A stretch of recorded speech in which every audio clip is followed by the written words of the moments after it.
দোস্ত, অনু আসছে। আরে আমরা এতদিন কিছুই জানতাম না। অনু চলে যাওয়ার কয়েকদিন আগে কোচিং এ কি হয়েছে জানোস তুই?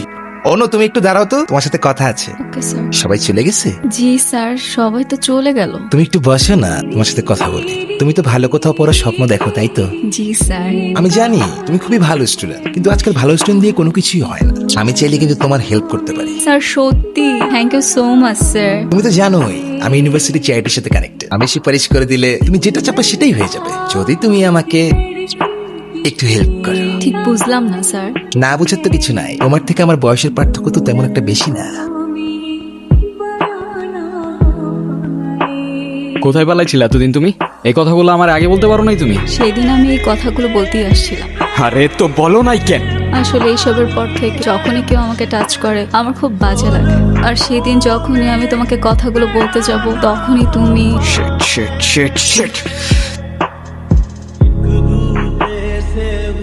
এই সালা! টিউশনের নামে মেয়েদের গায়ে হাত দিস তুই? তোরে টিউশন করাইতেছি আমি, হারাম খোর।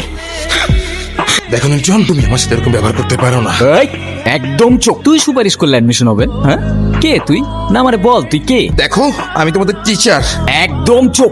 টিচারের রেসপেক্ট জানোস তুই?